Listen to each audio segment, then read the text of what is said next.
সারা ভারত গণতান্ত্রিক নারী সমিতি সদর খাস্তে रामनगर अञ्चल कमिटिनि लुवा जंबाय गेफेंमानि बानिया ख्लाइनारनि साकाव खरांति सावै काछादे पुलिसन जिलाखा रामनगर पुलिस फारिब সারা ভারত গণতান্ত্রিক নারী সমিতি সদর মহকুমা কমিটির উদ্যোগে আজকে বিভিন্ন এলসিতে শহরে স্থানীয় ইস্যুকে সামনে রেখে আন্দোলন কর্মসূচি, নেশা কারবারির বিরুদ্ধে কর্মসূচি, নারী নির্যাতনের বিরুদ্ধে কর্মসূচি গ্রহণ করা হয়েছে।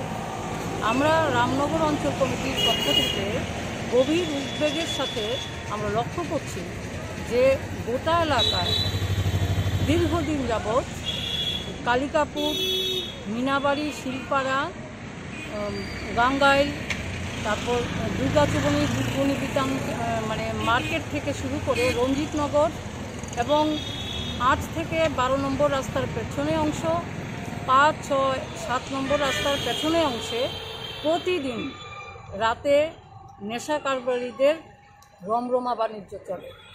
এরা কিছু সংখ্যক যুবক মদমত্ত অবস্থায় গালিগালাজ রাস্তার মধ্যে করে এবং মানুষের বাড়িতে ইট পাটকেল ছড়ছে। প্রায় প্রতিদিন এই ঘটনা ঘটছে।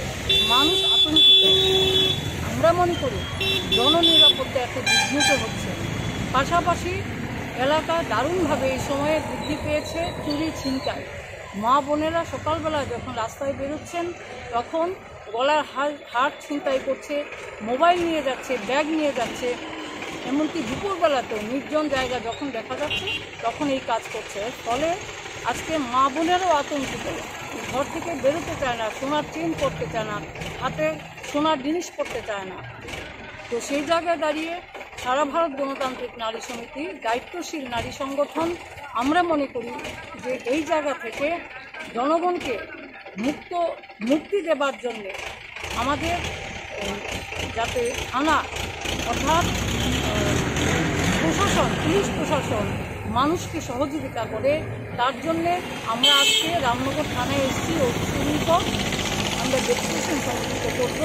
এর মধ্যে দিয়ে আমরা দাবি জানাবো যে জননিরাপত্তার প্রশ্নে পুলিশ প্রশাসন যাতে আরও সজাগ সতর্ক হয়।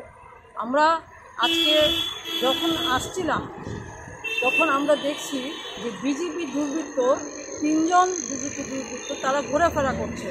তো আমরা এই জায়গার মধ্যেও আমরা আজকে ফ্ল্যাগ ফেস্টুন ছাড়াই এসেছি। আমরা প্রোগ্রাম করতে গেলে, বিশেষ করে রামনগর এলাকায় যখন প্রোগ্রাম করতে যাই তখন আক্রমণ করে। কাজে আমরা আজকে ফ্ল্যাগ ফেস্টুন ছাড়া এখানে এসেছি।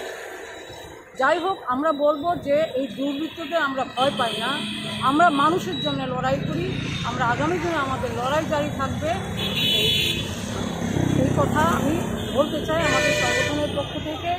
আর আপনারা যারা সাংবাদিক হিসেবে আমাদের কর্মসূচি নিতে এসেছেন, আপনাদেরকে অভিনন্দন জ্ঞাপন করছি।